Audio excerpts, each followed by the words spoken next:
Elijah, by this time tomorrow, you're a dead man. Oh, wow. So instead of a revival, he got a death threat.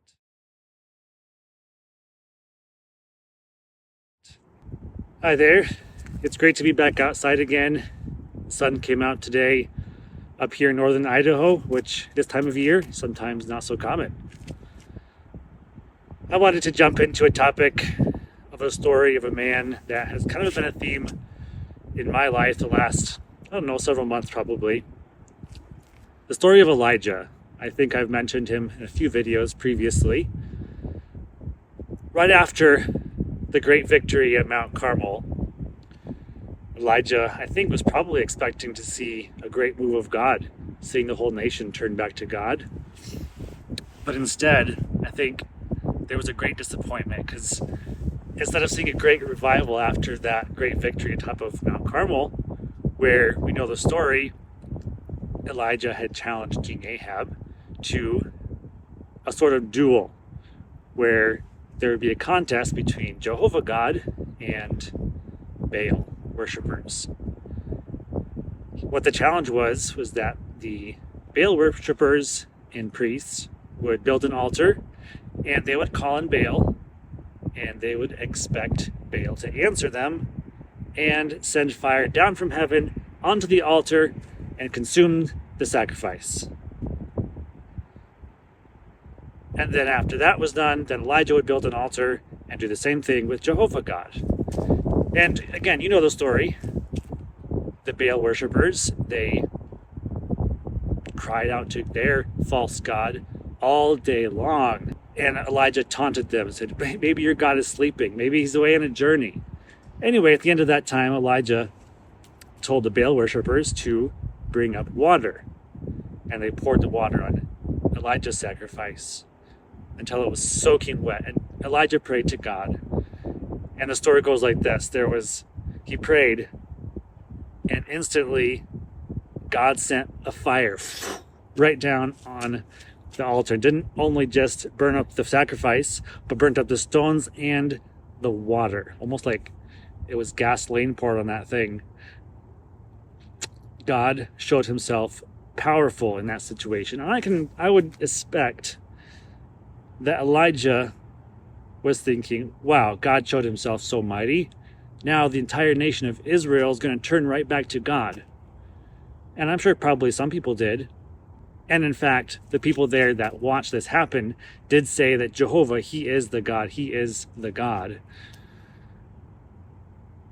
But now moving forward, you'd expect the nation to turn back to God. But instead what happened was this. Ahab went back and told his wife, his wicked wife, Jezebel, what happened.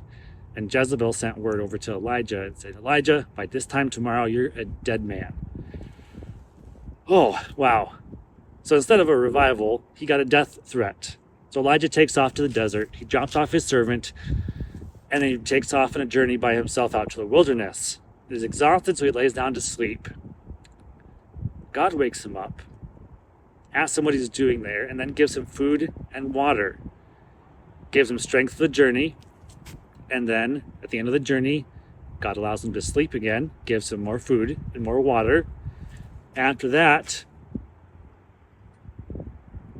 God speaks to him again. First, he shows his power. He shows it in an earthquake, shows it in a fire, and there's several other things that God shows his power in, but yet God was not in any of those major shows of strength that he showed to Elijah right there. At the end of those powerful shows of strength from God, he speaks to Elijah in a still small voice. And Elijah comes out of the cave and speaks directly to God. And God speaks directly to him in this still small voice. He encourages Elijah. I believe he walks him through what he'd been through. He makes Elijah tell God what he was doing there. And through it all, Elijah was encouraged. And then God gave Elijah his next mission, which was to go to call Elisha to be the next prophet. It's an application for that. What was a challenge to me and a blessing to me through that whole story is that God was never rebuking Elijah. I used to think that God was rebuking Elijah through that. But reading it deeper, it really seems that it wasn't a rebuke. It was more of getting Elijah to think, why are you out here, Elijah? What's going on that brought you out here? He wasn't like down on him, like, Elijah, what are you doing here? No, I don't think it was more like getting him to think through what he'd been through and to communicate it to God.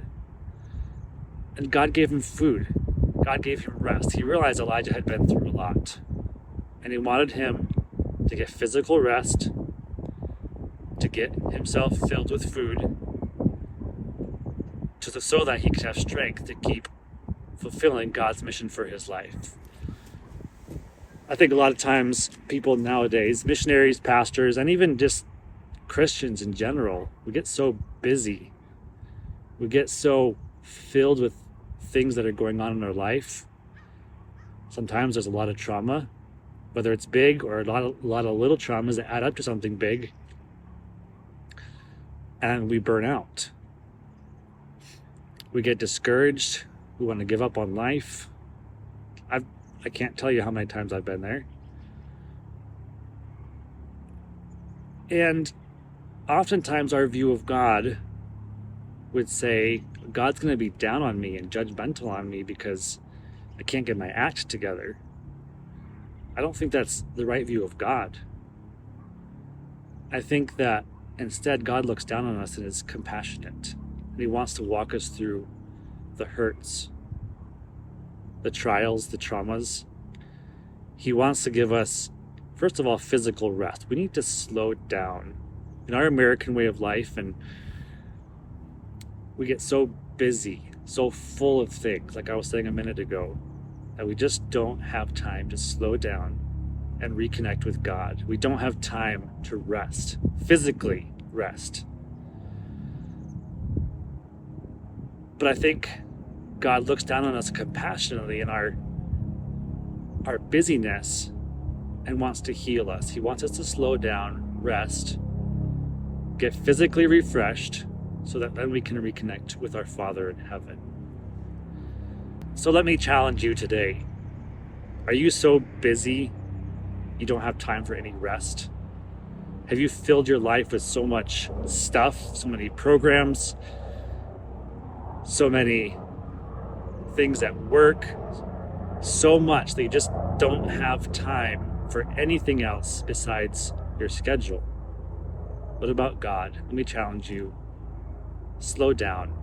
Make some time in your schedule to rest, get refreshed physically, so that your mind and your body is ready to communicate with your Father in heaven.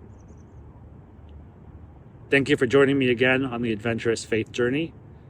If this was an encouragement, please like, subscribe, and share with your friends and family if you think it would be an encouragement to them as well. And I will see you again next time on the Adventurous Faith channel.